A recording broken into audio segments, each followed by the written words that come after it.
Welcome to OffGrid Ireland podcasts. Tonight we speak to Mark Collett and Sam Melia. Mark and Sam are grassroots nationalists. They're on the ground working in the UK, and they give us some pointers on how we can reach more people on the ground here in Ireland. Please like, share and subscribe. Thank you very much, folks.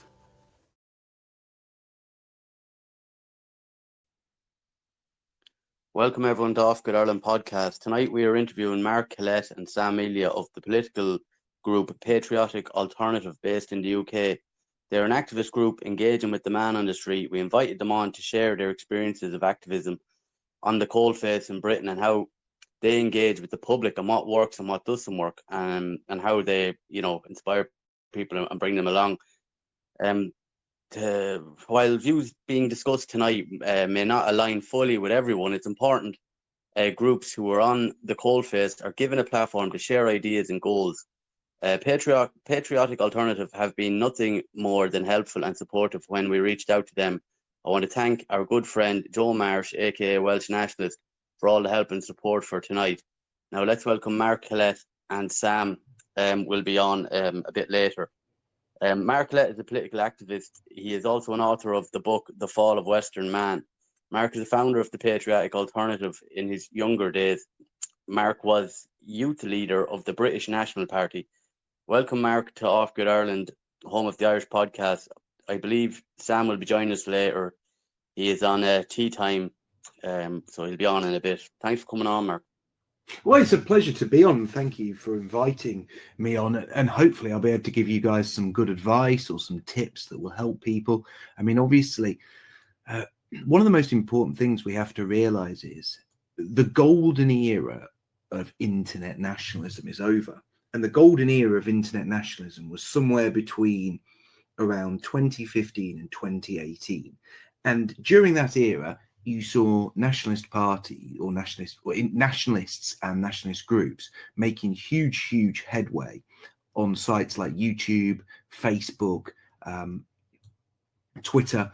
And since then, we've been largely deplatformed from those sites. And I'll give you some examples. When I was on YouTube, I had nearly 100,000 subscribers. I had videos with over 1 million views. There were parties like Britain First here in the UK, and Britain First had about 2.2 million followers on Facebook, more followers, in fact, than both the Conservative Party and the Labour Party put together in the UK. So huge amounts of support on social media for nationalists and for nationalist parties. Now, all of that's gone now.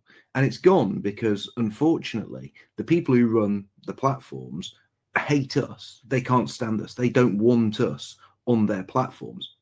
They want their platforms free of people like us, and they don't want the message that we push. And when I say the message that we push, I realize some people will have a different idea about politics than me. I'm sure that some of you are on a different page on certain things. But whether we're talking about nationalism, whether we're talking about demographics, whether we're talking about the migrant boat, or whether we're talking about COVID and the issues that we had during the lockdown, the people that run these big social media companies don't want us on, and they don't want us talking about the things that we hold dear. And they certainly don't want us reaching millions and millions of people as we used to with our message of truth and our message of hope for the people. So that leaves us in a difficult position. How do we get out there, and how do we speak to the people? And unfortunately, we have to rely now on the old methods. And the old methods are leafleting, demonstrations, banner drops. They're going out there and dealing directly with the public, as I used to years ago when I was in the British National Party. We didn't have a big social media presence back in the early 2000s. Facebook, Twitter, etc. They were just taking off. They weren't even seen as serious platforms at the time, and people weren't sure what was going to happen with them. So we didn't have a huge social media presence. We did most things through our website, and we basically tried to spread our message via leaflets or knocking on doors. They were the primary methods of spreading nationalism in the UK at the time, and we did that with great effect because we won I think it was 56 councillors, 1 county councillor, 1 GLA member, and 2 MEPs. So we did very, very well on a very small budget and using traditional methods. But now we're back in that position again. We're back in a position where we aren't lucky enough to be able to have these platforms that give us access to millions of people, and we've been cut off from normal people. So when we're on YouTube, you'd upload a video, it'd have a snappy title, and over a weekend, 250,000 people could see it. Well, that's absolutely fantastic. But now we're on Telegram, we're on Gab, we're on Odyssey, we're on Bitchute, and they're great platforms, and I'm not knocking them, but the public aren't aware of those platforms. So unfortunately, we now have to, if we're going to reach the public, rely on these traditional methods. And there's right ways and wrong ways to go about that. And hopefully today, I'll be able to give you some tips on the right ways, and also to tell you a little bit about what we're doing with Patriotic Alternative and how we're getting involved in what we call community politics in order to reach people directly in areas that are most affected by problems such as the migrant crisis. So I'll give you an example of this before I pass it back to our host. Last year, there was a big issue in the press with a place called Linton on Ouse. Now, Linton on Ouse is a place in North Yorkshire.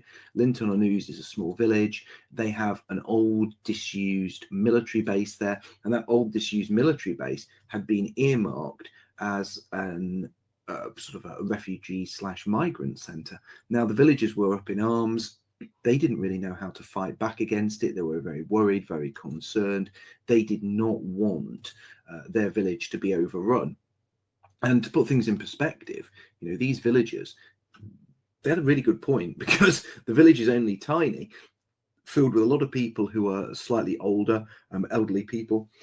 And if that village had been flooded with these migrants, what would have happened to it? Well, potentially, you could have seen a situation where the entire village was at stake. People would have literally been reduced to a minority. The indigenous people would have been reduced to a minority overnight. As soon as that old military base was filled, that would have been it, done. So we went down to Linton, and we worked on the ground with local people, and we aimed to spread a message amongst them that something could be done. Now, it is quite hard to spread that message, because people can often be quite despondent. People can often think there's nothing that can be done, and I'm sure everyone here tonight will understand that, will have met people who have bought into this kind of despair, this sort of black pilling that, you know, it's all over, nothing can be fixed, you know, all hope is lost, essentially.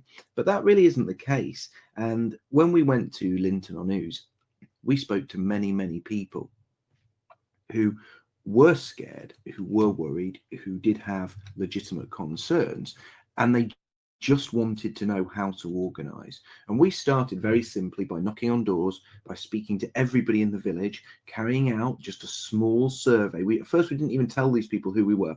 We just carried out a small survey saying to them, hey, we are here and we are listening to what you're saying.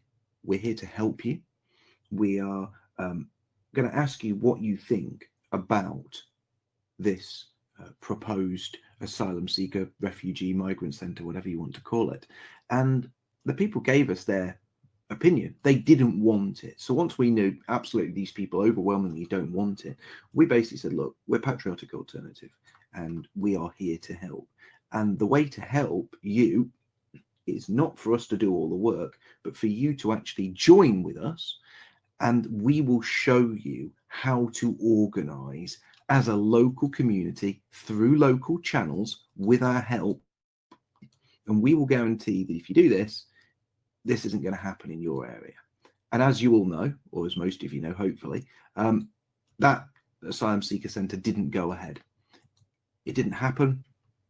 The local government and the national government rejected the plans, and it didn't go ahead. Now, one of the reasons it didn't go ahead is because we were involved. And I'll tell you something now. If you are working hard within local communities and national or local government knows there's an actual dedicated nationalist alternative working with local people to help them organise against their demographic replacement, the government is a lot more likely to act in a way you want it to. Because the last thing the government wants is an entire village turning to a nationalist alternative. So the government did the right thing.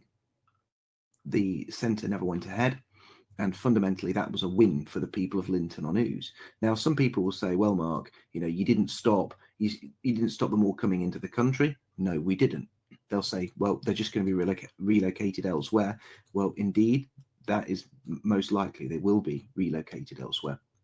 But the fact is, it was a win for those people, and it showed people elsewhere that all hope is not lost, that if you gather together, if you organise, if you work on that local level with seasoned nationalist activists, you too can save your village from that demographic nightmare. And that's just one of the different projects we've been involved in over the last 12 months. But I hope that sets the tone for tonight and lets all of you guys know that the best way forward in these uncertain times, especially with us being cut off from those big social media platforms, is to in fact engage in old school, old-fashioned community politics with real people on the street.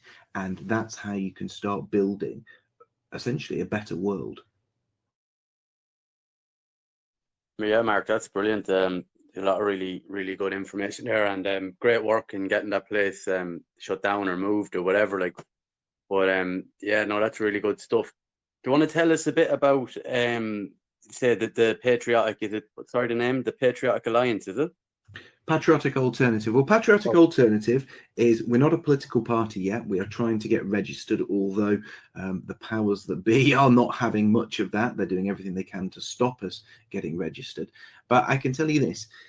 What we are as a group is we are a campaigning group, an advocacy group, and we are aiming to raise awareness of the demographic changes that are happening in Britain, and obviously these demographic changes affect Ireland as well. They're happening in every Western nation, and we intend to not only sound the alarm and raise awareness of the demographic changes taking place, but we also intend to show people how they can go about campaigning against those demographic changes, as we did in Linton.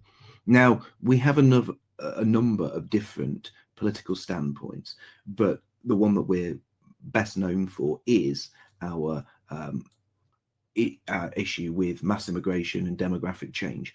And basically, we go out, we put out leaflets, we do banner drops, but we do something that's much, much bigger than that. You see, traditional political parties, they're just about the politics. They're about going out, doing things, especially around election time, in order to get candidates elected. Well, I already said we're not registered as a political party yet, although we want to be.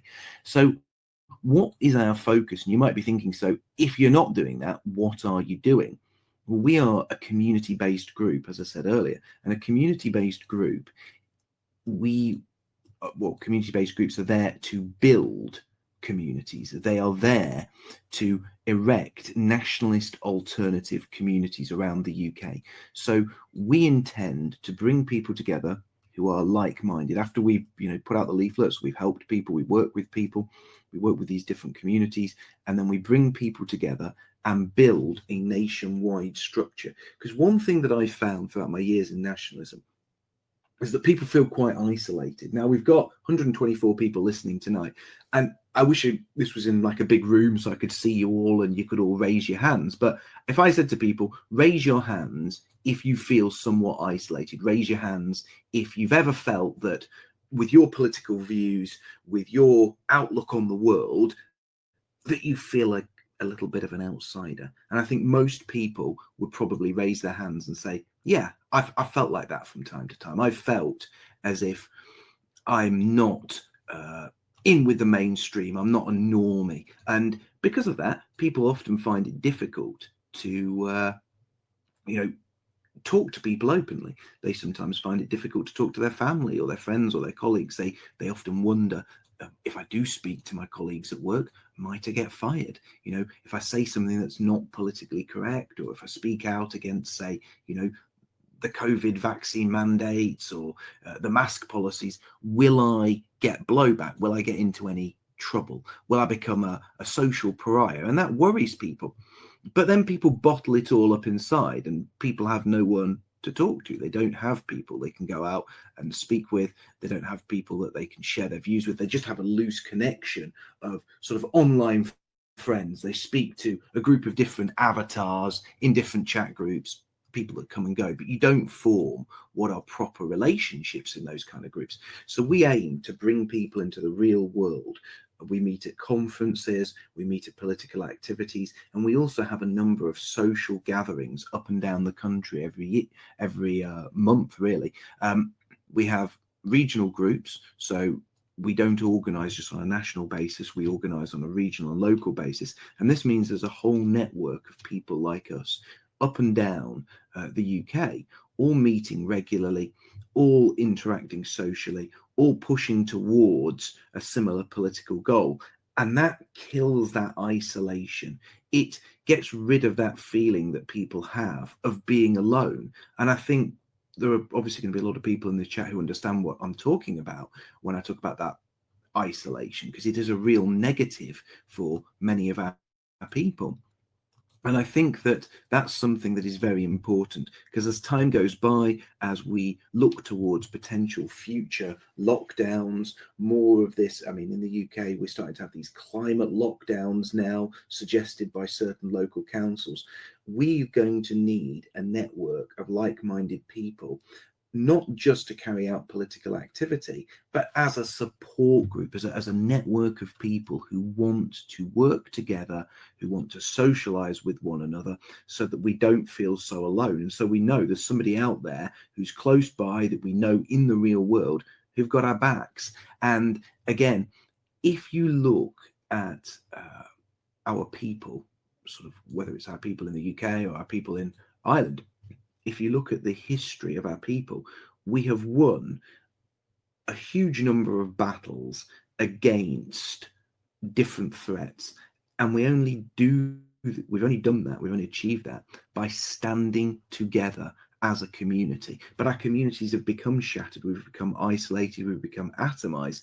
And the important thing is that through our politics, we bring people together in a way that is far more meaningful than just going out and banging out some leaflets. We are bringing people together to ensure that we have that knowledge that we're not alone, that we're not just somebody sat on the internet with no one to talk to. And as such, we've brought people together. We've seen young couples flourish. We've had a number of what we call PA babies, couples that have come together through the organization and have now had children. And I think all these things are wonderful positives, and they're helping to build Patriotic Alternative into, it has built Patriotic Alternative into Britain's premier ethno-nationalist group and premier ethno-nationalist community. And I hope people tonight in Ireland will get in, if you believe in the same things I do, there are groups in Ireland that represent those viewpoints, and they're trying to do something similar. And I really, really do wish them all the best. And I hope that anyone listening to this, will start networking locally with other people and bringing people together in the real world. Yeah. Just on that then, because I had a question here. You've had some good success with the younger cohorts and the younger age groups. What methods are you using, say, to attract them? And I agree with pretty much what you're saying there. The camaraderie or the brotherhood of it all, and the making like a social, be meeting regularly, even just not. And I don't mean socialize to go and get drunk or anything. I mean, that you're meeting regularly and maybe you're basing it around activism. Is that kind of what you're saying? Yeah, we're not a boozing group, and we certainly don't sort of condone people coming together and just getting drunk. That's not what we're about at all. When we say socializing, we don't base our activities around drinking. We don't base them around things that have caused problem for nationalists in the past. We base our activities around meeting up, socializing, going for a meal, and usually that kind of thing. We do a lot of hiking, a lot of fitness, and we've got a lot of different groups, and you can find these on Telegram. We've got an arts community where people produce art together. We have a gaming group where people can meet up online and play video games together. We have PA Fitness, which is obviously our fitness group, and all these different groups cater for people's different preferences in life. Because one thing that we've learned is we are all united around our politics, but there's far more to people than just politics. And when you meet up, you don't just want to be talking about politics. You don't want to meet up and just talk about one issue. You want to meet people and make friends. And being friends with somebody is a much deeper and more meaningful connection than just having politics in common.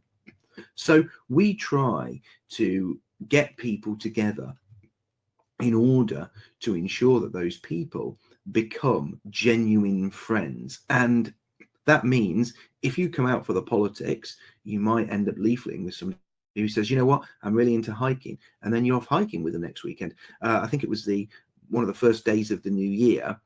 We have a climbing club, and they went to Snowdonia and did I think it was 1,000-foot scramble down one of the deepest ravines in Snowdonia. Now that's absolutely fantastic. What a great start to the new year. And that's the kind of thing where these guys, they've got the politics in common, but they've also got the fitness in common. They've also got the climbing in common. And it helps people to come out of their shell. So you might never have gone climbing before, but it might be something you've always fancied. And you could go out with the lads, do that. And it really, really does make for a welcoming community where people learn new skills, where people make new friends, where people basically push their boundaries and get to do things they might never have done before. And it all builds this very, very healthy support network of people who genuinely care about one another, genuinely enjoy each other's company, and it becomes more than political. It becomes social. And that takes me back to what I was saying, a few seconds ago about how our communities used to operate. If you look at, say, any old mining town in Britain before they were destroyed by Thatcher and the Conservatives, these mining towns were communities. They were more than just a town. They were communities where everyone knew each other, everyone looked after each other, people did things together. The kids went to school together, they grew up together, they worked together, and those communities always looked after each other during bad times. And that's what we're trying to build. We're trying to build a lasting community where people will have each other's backs in these uncertain times.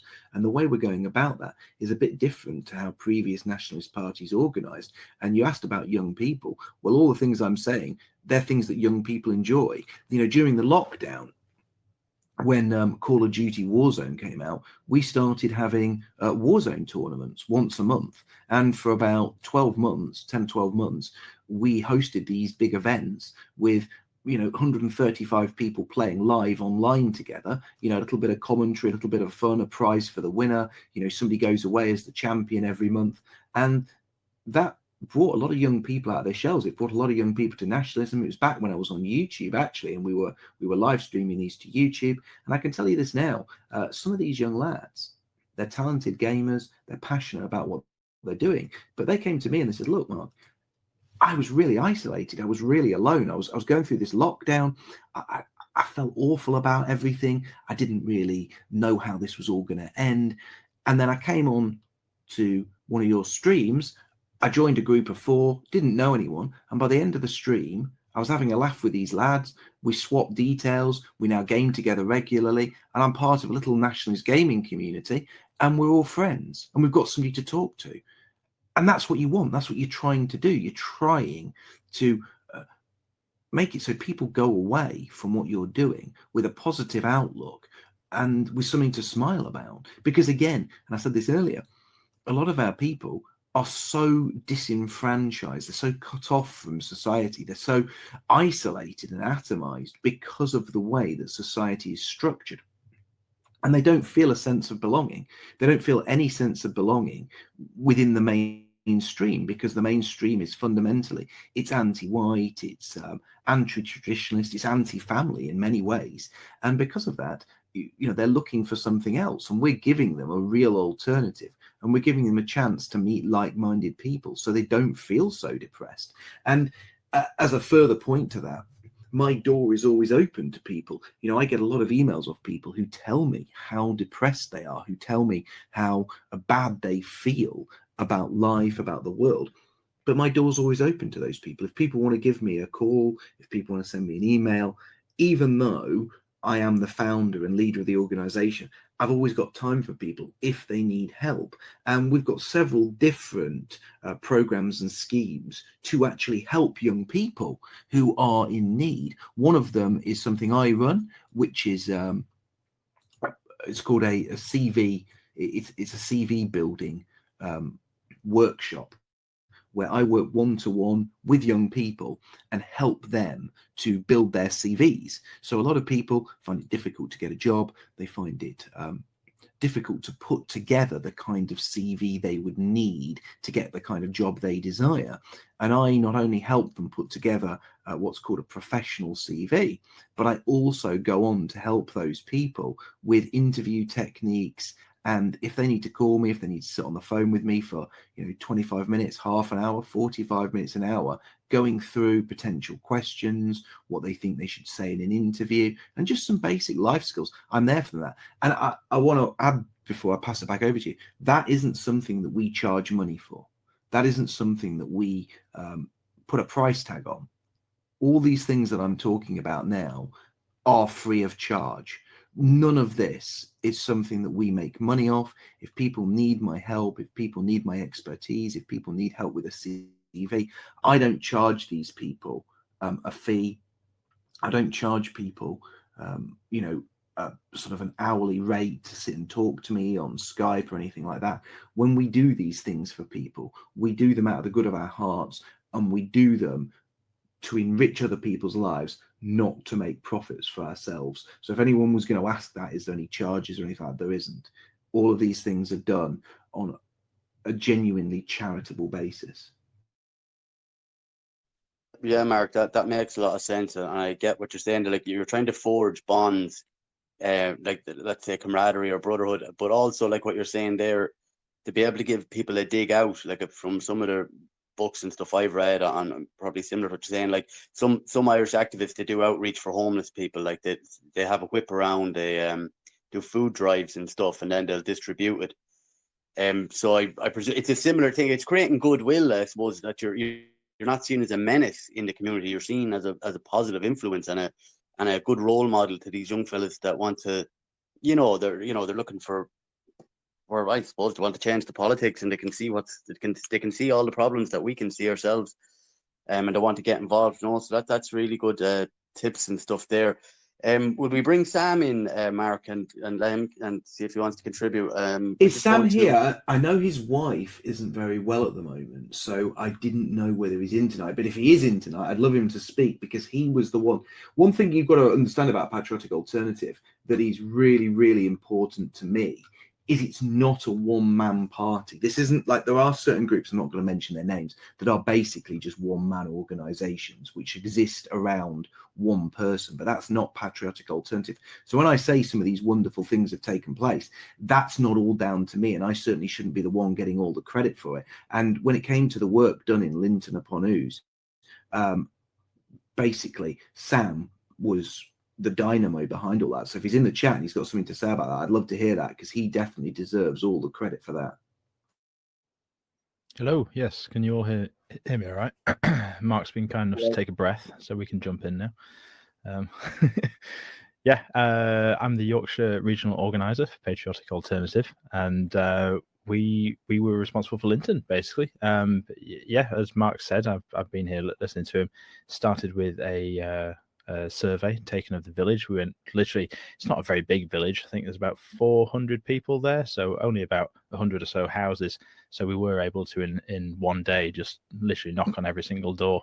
It's a very sleepy little village, and was about to receive 1,500 young single men. I think the Home Office as well openly admitted that 10% of them would be deemed so dangerous that they wouldn't be allowed off site, but otherwise the other 1,350 of them would be allowed free roam around the village. And we basically helped the people of the village form a more coherent argument, because at first the argument that the left was presenting them with was that the facilities aren't good enough in the area. So there's not a hospital, there's not an arcade, a bowling alley, dentist, and all this kind of stuff. And the Home Office defeated that by saying, oh, don't worry about that. We've got bottomless pockets for the migrants, so we'll be able to provide all that on site for them. So immediately that argument got defeated. And the more coherent argument is one where it's like, there's literally a danger to our children here. Frankly, the fact that detention centres are full, now overflowing into hotels, and now hotels are full and overflowing into disused military bases that are having to be converted at a huge expense, means that our immigration system doesn't work. We've essentially got an open border, and clearly there's no limit to the resources that will be spent allowing these people in. So obviously Linton got cancelled because basically we made a big noise about it. The villagers themselves, they were happy to deal with just their local councillor and hope their local MP had their best interest at heart. Clearly that was false. And we told them it's like the best thing you can do is make as much noise as possible and create a national support for you. And they did that, which meant that the Home Office had to back off. And now we are seeing in East Yorkshire, in Cottingham, another village, they're looking to convert university accommodation for 1,100 men. They're going to turn that into a migrant facility. It is next door to a high school. The people of Cottingham saw what we did in Linton and have taken that on board and are making as big a stink as possible.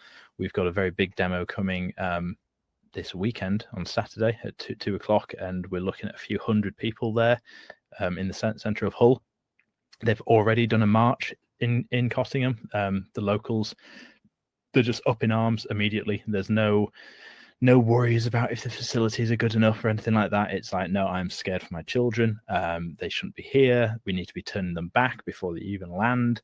It's the arguments that need to be put forward. And I think the arguments are national on scale as well. There's been a few people saying like, oh, we don't want people from outside the village getting involved.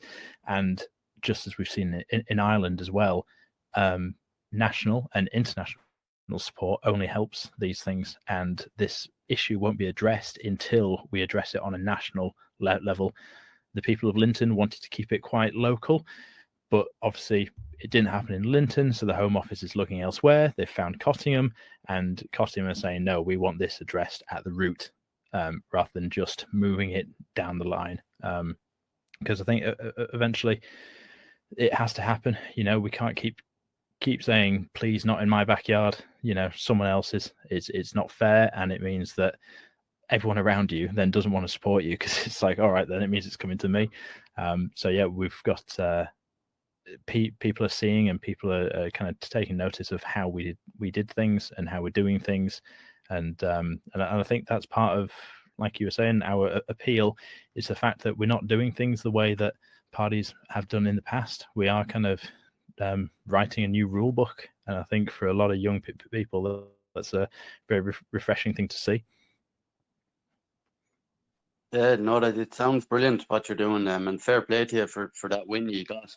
The scale of the problem, like for us, I suppose we're a far smaller country, like, but you know, they dropped 300 men in here or 150 men in there, and we're up in arms over it. But like when you talk about numbers, like, you know, we're going to put 1,500 or 1,000 people in, like it blows my mind. Like it's just absolutely crazy what's going on.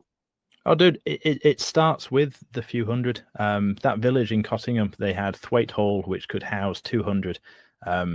They are in there. There's just been a few kind of local instances of girls getting catcalled and stuff like that, but there's not really been much of a backlash against it.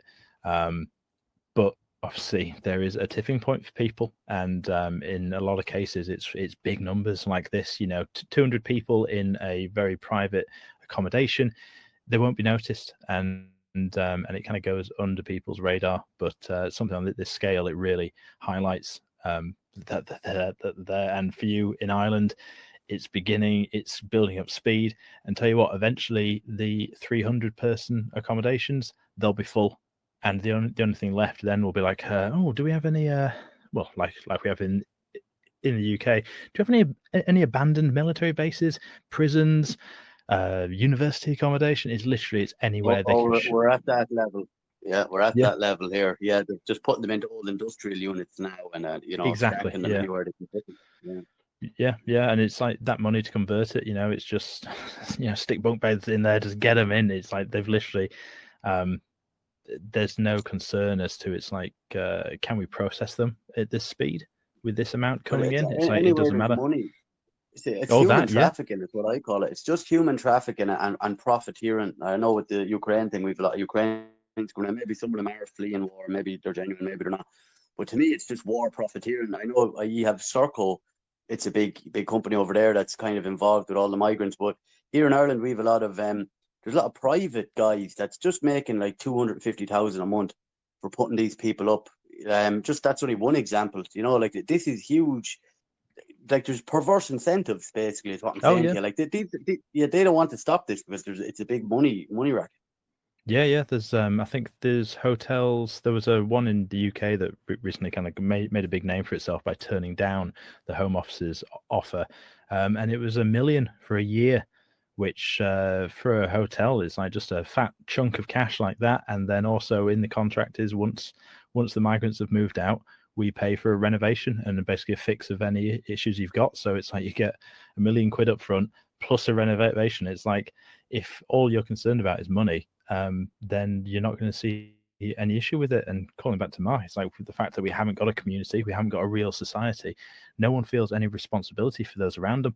So these hotels that take the money and fill their own pockets and fill the hotel rooms, there is no concern for the impact on the wider society there, for the town, for the people surrounding them.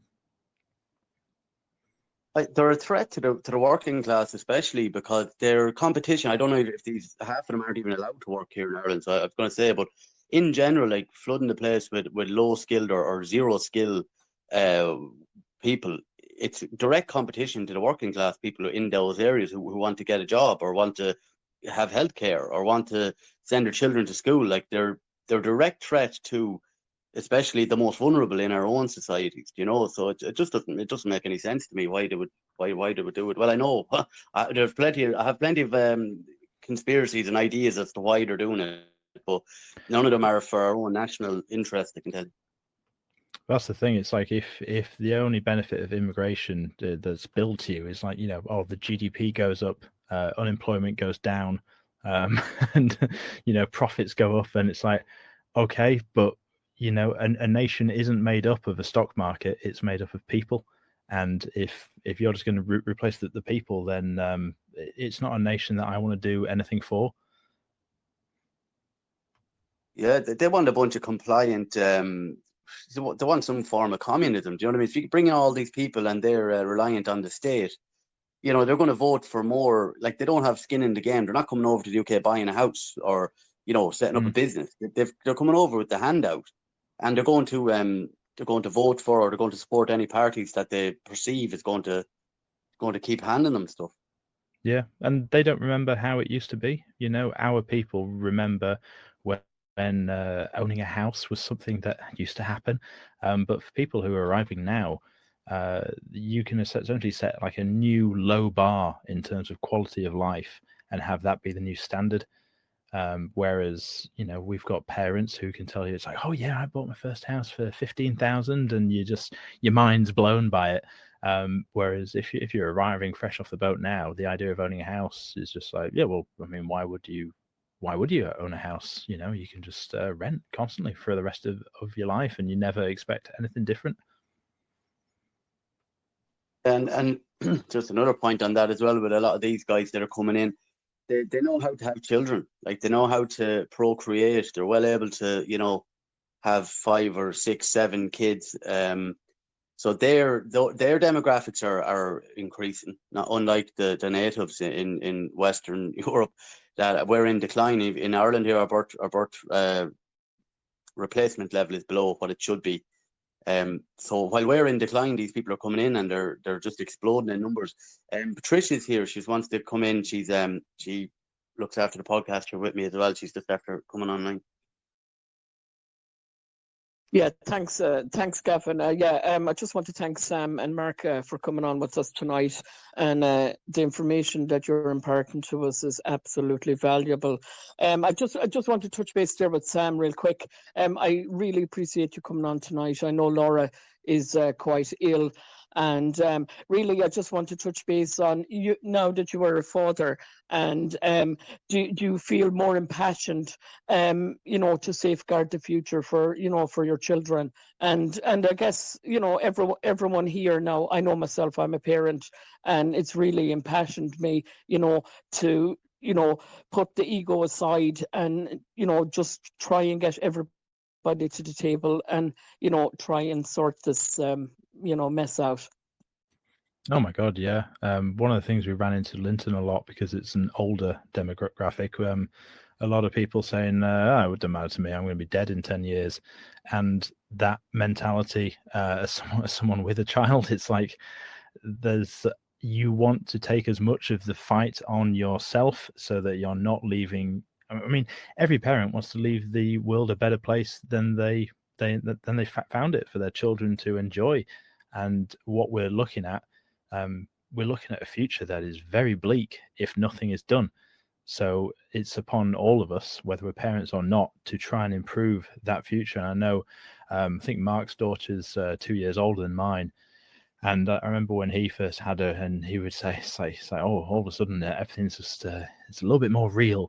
And I definitely found that with mine as well. I catch myself often looking at her and just, she's 1 year old now. It's like this little chubby little face and everything, and there's just so much innocence to her. And I want to try and forge a country in which that innocence can be preserved, and I don't have to, at the age of 10, I have to warn her about the kind of world we live in right now, and that's only going to get worse as our demographic situation declines. Yeah, thanks, Sam, and our regards to Laura. Hope she's on the mend. And this question is for Mark as well.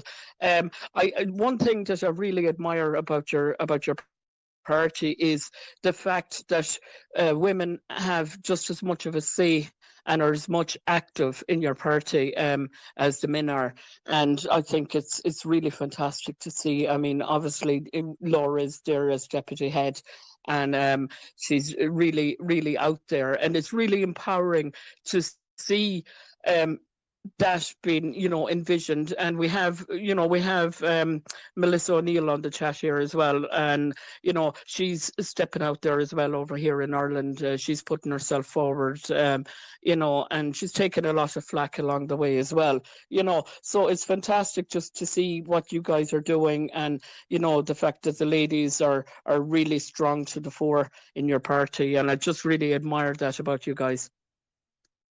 Well, thank you for saying that. Thank you for such kind words. And also, sorry for speaking for so long earlier. I didn't actually realise Sam had turned up, so I thought I was carrying it myself for the night. So I'd have been slightly briefer with my answers had I realised that Sam was actually here. But yeah, I think it's really important to get women on board. And, women do make up 50%, roughly 50% of the population. And on top of that, women actually have a certain energy and a certain kind of passion that I don't think men do, and Laura certainly embodies that. They bring something else to the table, and I think the battle that we're facing today is certainly not just a battle for men to be involved in. And I think that women, when they see their children, especially when they see their children threatened, they bring something to the table that I don't think men can. And what's more, I think when our message comes from a woman, I do think it softens the message somewhat, and people are more willing to listen in some cases. And Laura's an absolutely wonderful, wonderful person. And although she is the deputy, every decision we make it together. Nobody overrules the other. And I think that gives the organization more strength rather than less strength. And because Laura's in the position that she is, it has given a lot of other women the strength to step forward. And when you come to PA events, people generally say, wow, I didn't expect there to be this many women here. And nationalism has often been sort of filled with organizations that are very heavily male dominated. And I'm really happy that we are empowering women to get involved. And I hope that leads to, you know, greater growth in the movement down the line and empowers more women to start speaking out about this. Because when you look at the victims of a lot of this migrant crime, it is actually women and children. So getting women on board to speak about their experiences and to stand up against this is very, very important. It's very important. You're dead right. And the women do have a lot more to lose than even men in this. Like, I was on Twitter last night, and there's women sharing stuff there. They're afraid to walk the street at nighttime. So for sure, like, they're and to give the women credit, during the last 3 years here with these totalitarian dictates and whatever else, it was the women that were on the forefront. Just, lads, to bring it back then, because there's people on this, right? You've probably seen what's going on in East Wall and in Ballymun and Drimna, and these local grassroots protests that are springing up outside these centres and stuff. There's people on this chat, and like they're just trying to figure out how would they go about as a person on the ground in the local area. What would be the first steps for them to try and just get a group, you know, just get the seed of a group going in the local area regarding flyers and stuff? Or what would be your first steps? Either one of you can take that question if you want. Mark, do you want to take? No, I'll let Sam take that one. As I've spoke a lot earlier, and Sam is really, really good when it comes to the local politics. And he's also very, very good at arranging local demonstrations. And he's not bad speaking on the mic either. When it comes to those big events, it can be quite stressful when you have to give a speech through a megaphone. And Sam's really good at that. So, Sam, take it away, my friend, and tell everyone how you do it.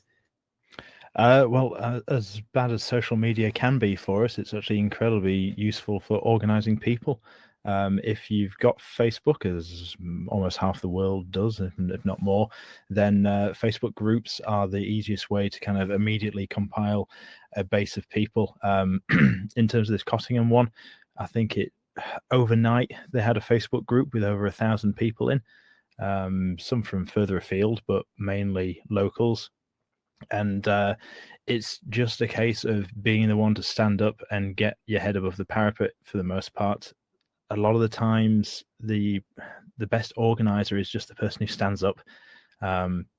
So in the case of Cottingham, there was a local man who just called a meeting in a local hall and just said, let's get here and let's talk about the issue that's facing us.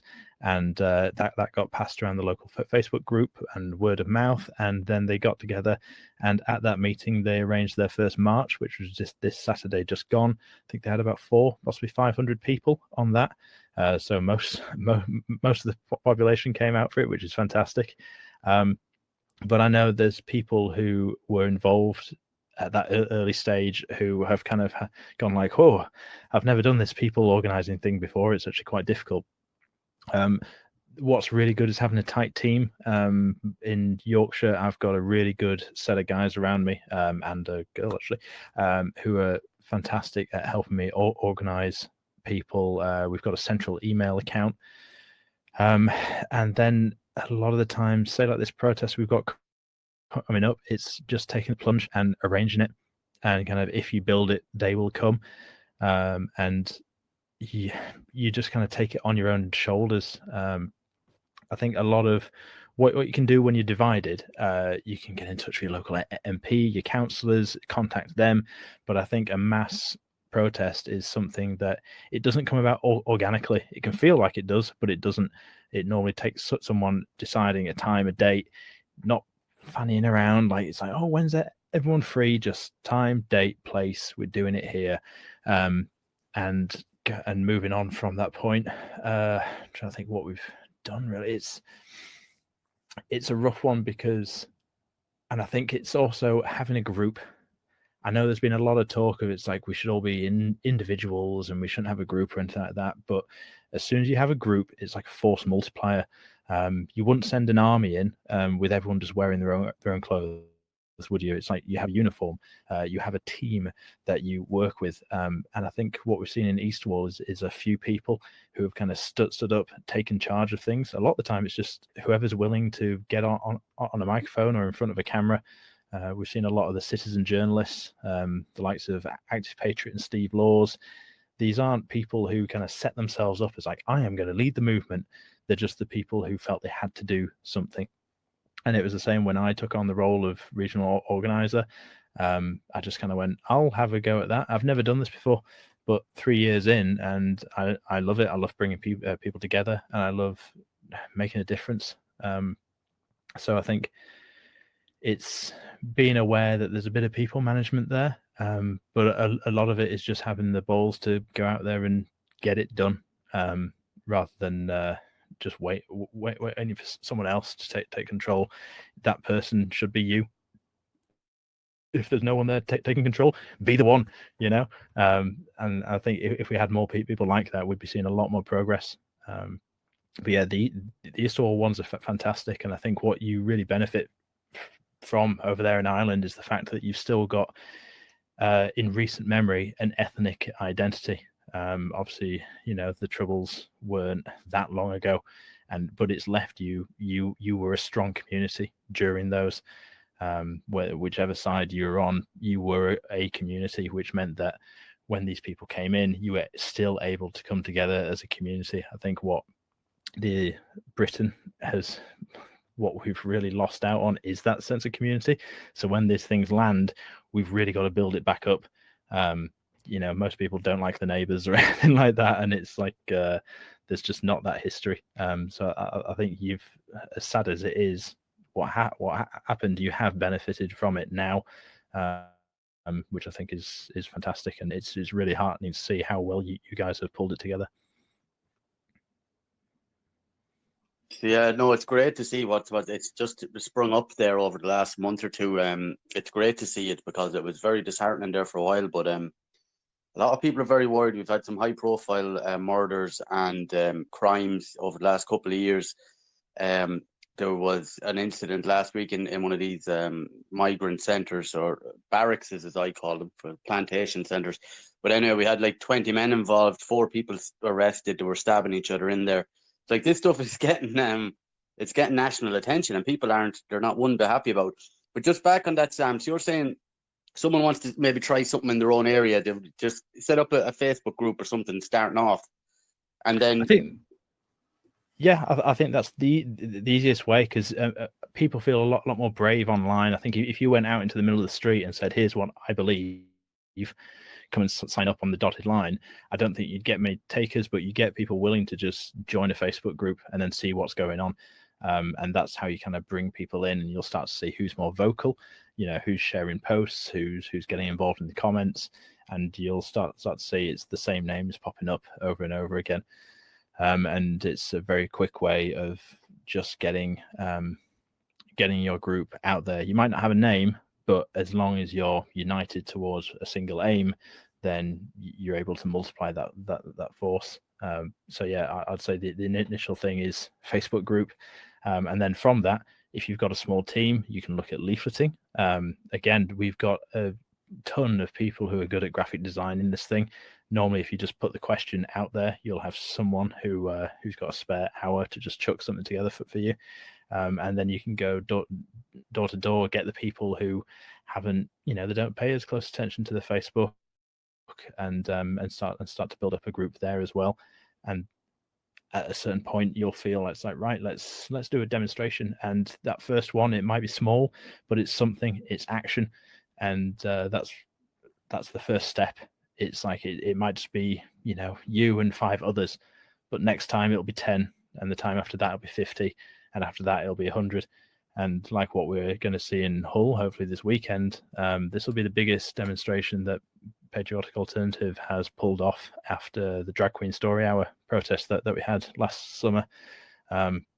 So it's, you know, once that stone starts rolling, it doesn't stop. Oh, good stuff. Good stuff. It's great stuff. Mark, do you have any comments on that, or are you happy enough? No, Sam's sort of knocking it out of the park. I will say this though, Sam sort of underplays a little bit of the local stuff. He was talking about the Facebook group, but Sam did knock. Sam and his team knocked on every door in Linton, and I've got to say this: you can never underestimate that personal touch. And when I was in the BNP, there was a lot of people who were scared about initially getting involved with a nationalist group, because the media plays this sort of card that, we're all terrible, we're all scary, that we're not personable folks, that, you wouldn't want people like us in your neighborhood. And that's one of the media tricks to put people off getting involved with nationalist groups. Now, the interesting thing there is, if you do what Sam did and knock on doors, and the BNP used to do this, it really does dispel the myths and the nonsense about you. And what you'll find is, if people have a face-to-face meeting with you, if people actually see you and spend 5-10 minutes talking to you on the doorstep, it's a lot harder for those people to ever believe lies about you, or to read a smear leaflet and take it on board once they've actually met you, once they've actually had that conversation. And I think that's a really important thing to remember, because when we, as I say, when we were in the BNP, that was definitely something that we noted. We noted that people were absolutely scared at first of doing anything with a nationalist group, but once they'd actually met somebody, once they'd actually had that conversation, that was the point where they said, actually, you know what, these are decent people. These smear leaflets, they're rubbish. I don't believe what the media is saying. These guys are nice, nice folk. And that is what you're trying to, that is what you're actually trying to build. You're trying to get that out of people. You're trying to get people to understand that the media are lying to them, and that we are the good guys. And the best way, in my opinion, to do that is through not so much your social media stuff, but it's through actually face-to-face interactions. And through those face-to-face interactions, you can build a real trust. And that, again, that's how you build real communities. Yeah, I think sorry, I was just going to expand on that as well. It's there's the mainstream parties can rely on the media to basically put forward their stories. We can't, and any group who is pushing back against the establishment can't rely on that at all. So it's actually getting to people directly. That's the best way of getting your message out there. And I think canvassing is definitely a kind of lost art. No one really does it anymore. The politicians don't really do it, especially. They're just kind of they rely on over here. You either vote Labour or Tory, and that's it. They don't really have to go door to door and sell you. You've voted Labour for generations. You will do again.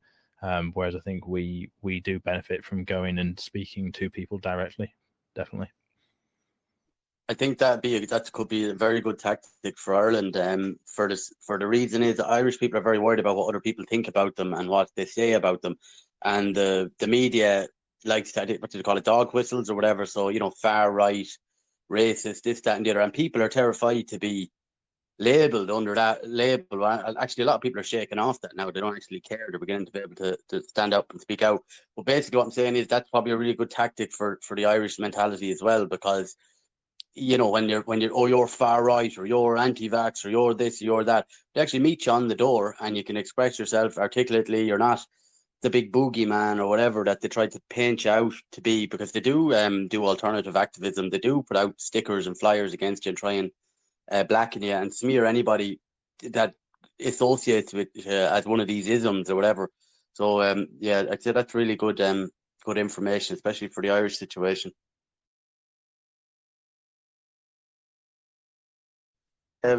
Does anyone have a question there? Stephen, have you a question there? I'll let you in. There's a Melissa with a hand up as well. Yeah, I have a question for Mark. Realistically, I should be talking to Sam, because I'm involved in the local activism side of things here. but this question is burning a hole in my head ever since I saw the video of you, Mark, and Russell Brand, when Russell Brand was a filthy, effeminate Marxist, and you were a young, impressionable guy.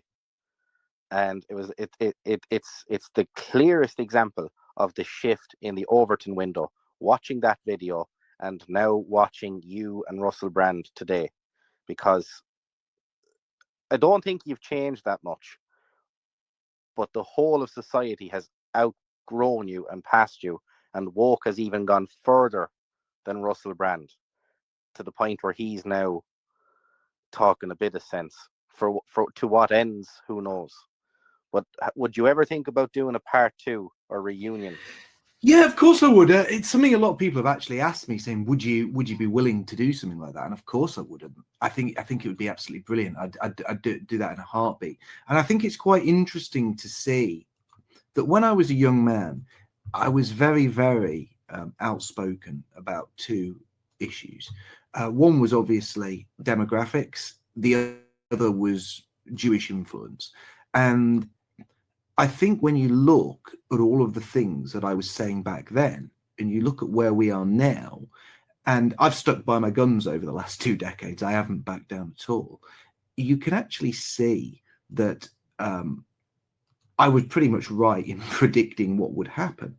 And people like Russell Brand, who used to, at one point, laugh at me, point at me and, make fun of me, and I was an object of ridicule, I think he's been forced to take on some of the talking points that I was making then, and that to me is very interesting. And obviously, I don't, wish him any ill will. I hope he continues on his political journey and absolutely wakes up to the issues that we, as people of European descent, and also people all over the world face. But yeah, it is interesting, and I would love a reunion with Russell, definitely. I think you should do it, because it would when you visualize something to somebody, and if you and Russell were to talk again and to show people how back then Russell, to be fair, I think he actually did admire some aspects of your personality, and God forbid if I say it, maybe you planted the seed in his head back then. But looking at it now and getting the 2 of you to watch back at that video and discuss it would be so powerful for anyone watching it to kind of come to terms with, holy shit, society has gone really far in a certain direction and we need to fix this. If it was an amicable conversation, that is. Well, maybe somebody needs to start a petition on one of those big petition sites, and it needs to be get Mark and Russell back together. 20-year reunion incoming. I'm up for it. I'd definitely do it. I'd be more than happy to, and I'd do it in good spirit as well. Be brilliant exposure. Melissa, I have a question there. If just keep it brief because we're tight for time. Thanks, Melissa. Hi, thank you, Gav. Just maybe to Mark first. Community is the key. 37 years at it, and it is certainly the key. Mine, our youth mental health. I like your ideas. I'm doing something practically identical here, getting them together, getting them out doing things. So it's fantastic work there on the community side. People don't realise the power that is within the community. Sam, fantastic work. Yes, face-to-face is what it's all about. We're doing it here. Sorry, my name is Melissa O'Neill, Irish Freedom Party. We are the nationalist registered. Took us 2 years, so we know the struggle of getting registered. There's a few trying to get registered in this country. They've changed all the laws here to make it difficult. But can I just say and ask, where were you both on the Brexit? Has it made a difference? And were any involved in the Fiona Diamond large protests that did kind of kick off even for us here and in Belgium? And those did they allow you any kind of airspace in those corners, please? I was actively involved in the Brexit campaign, and I was for the Leave campaign. And I think Brexit was interesting because I think it was something where there was a really clear divide between people and politicians, and the politicians have showed their contempt for the people time and time again when it comes to Brexit. And the one thing I find very disappointing about Brexit is not that it didn't necessarily happen as people wanted it to. I didn't actually think it would. I thought that people would vote that way, and it would then lead to a situation where politicians were shown up as being very disingenuous.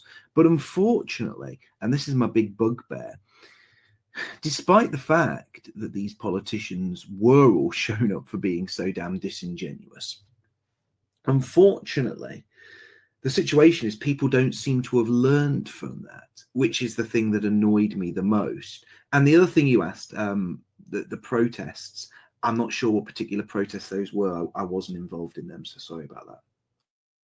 Can I ask you a question quick? The two gentlemen, they're absolutely fabulous.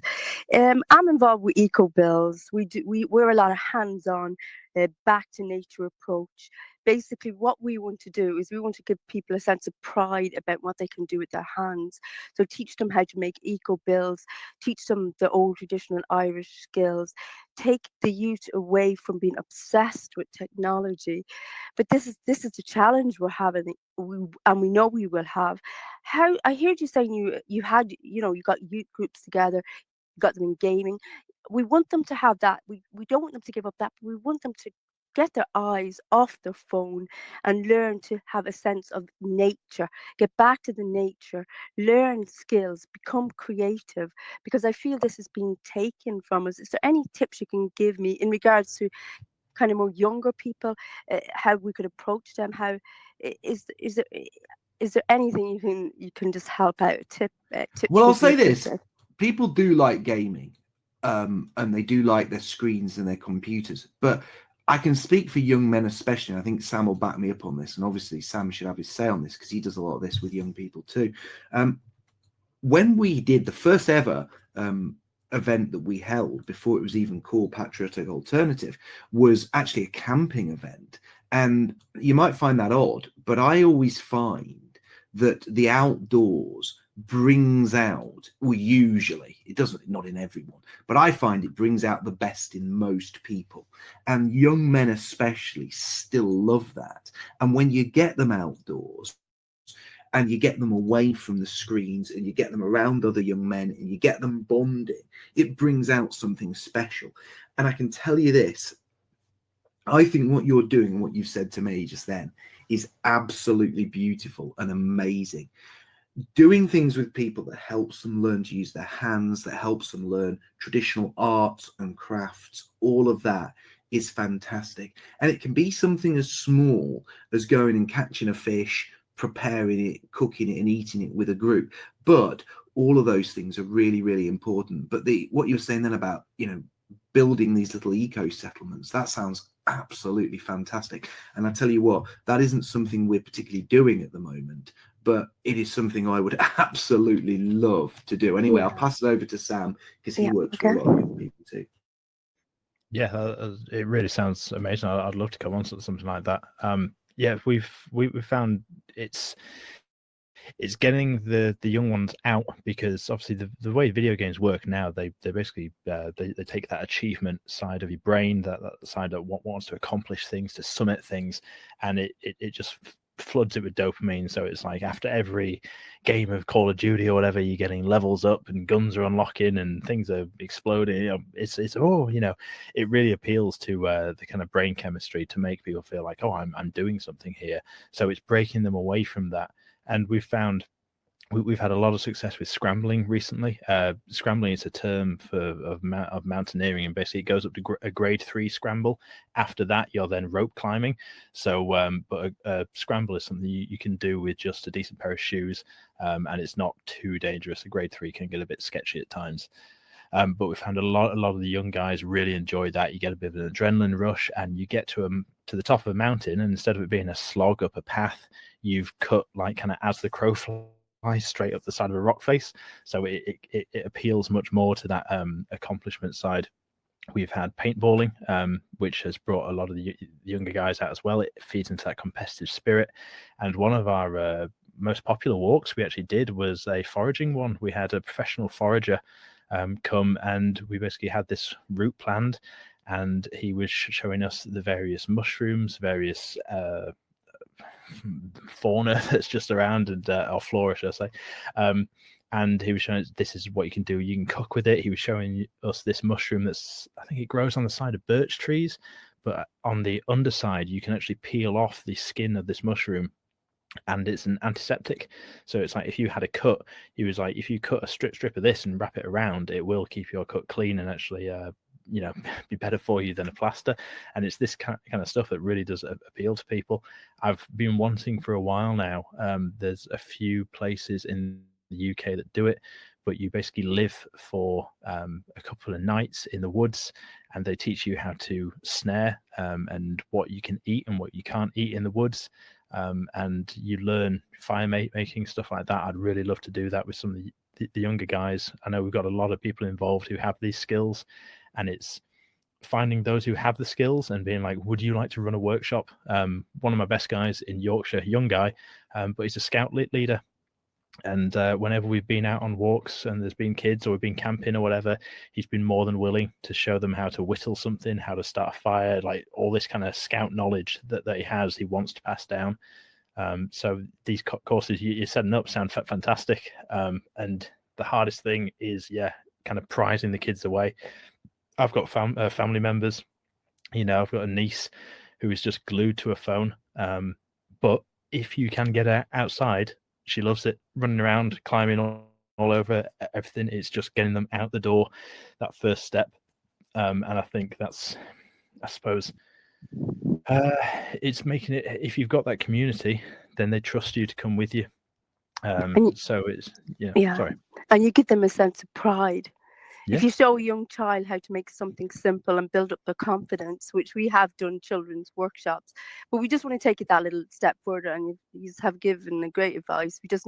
It's kind of like we need a one-stop shop with many activities in it, and to attract the older, the younger, and just to have this bonding and comradeship, basically. And that's. Thanks, Duff, for that. I just want to bring Joe Marsh in, because he was really instrumental in getting this podcast and everything together. How are you keeping, Joe? Hope you're keeping well. The real Welsh nationalist.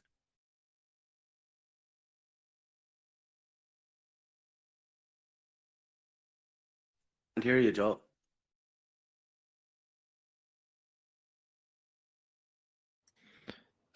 While we wait for Joe, I'll just add to Dove. One of the things that made the Scouts and all these organisations very successful with the youth was the badge system. So if you can set up a kind of hierarchy of achievements and embroidered badges, they're not too expensive, especially if you buy them in bulk. But having like a kind of progression system, then that can always keep people kind of engaged and hooked on a longer term. So that might be an idea as well. And as we know, the Scouts and what's the girls version? I can't remember. But there's the Brownies and Girl Guides. Brownies and Girl Guides, that's the ones. They are heavily infiltrated by the left, and also health and safety and all this kind of stuff. The kind of people who are running those groups, they've got an agenda. So if you can provide like, hey, do you want to, like, if you go into Scouts now, you're probably not going to be out in the woods making fire. You're going to be, I don't know, learning how best to wash your hands after having met somebody or something like that. It's so if you can provide a real alternative, with real traditions and real heritage, I think that's going to be really appealing to a lot of people. Definitely. I think we'll just take one more question here from Otto William. He's had his hand up there, Age.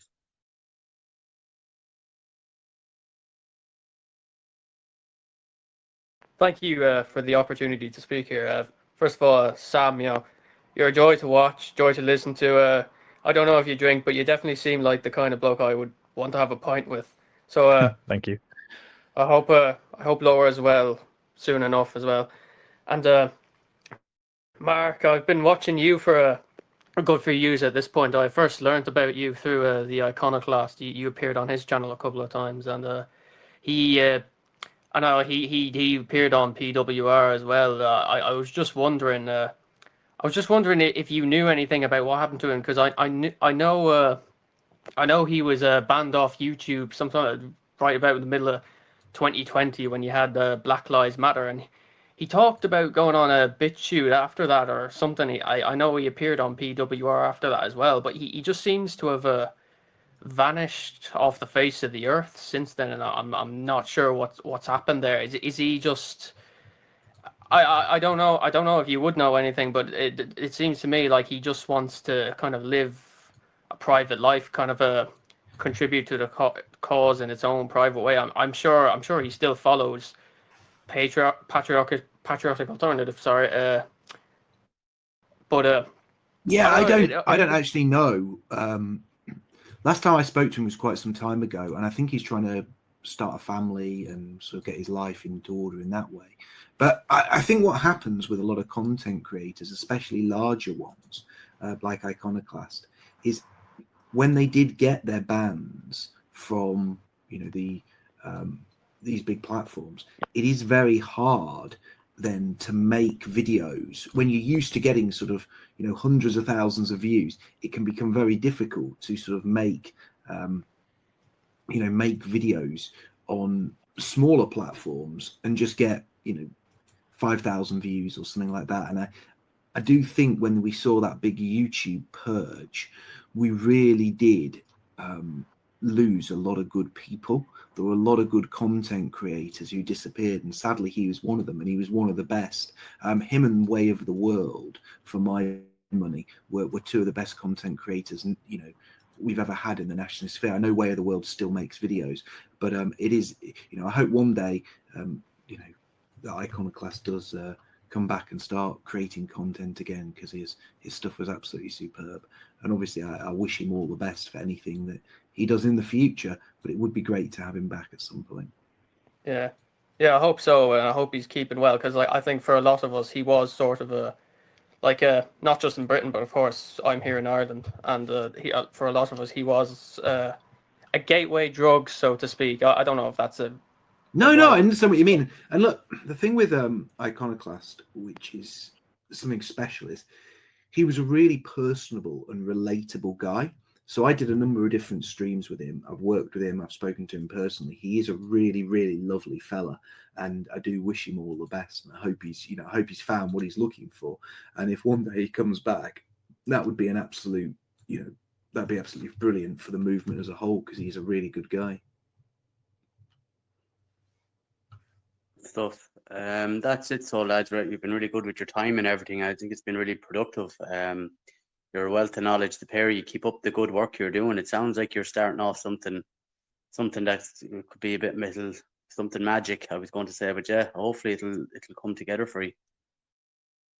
Well, thank you so much for having us on. I'll give Sam the last word, but thank you so much for having us on. And, I hope you guys in Ireland, I know you said something earlier that I was going to raise, but it is a really important point. There's a lot of people here in the UK, an awful lot of people, but in Ireland, I think there's about, about 5 million native Irish, indigenous Irish people. And that means you don't have a huge number of people. And it's only going to be a relatively, here in the UK, we get several million people arriving in the UK every year.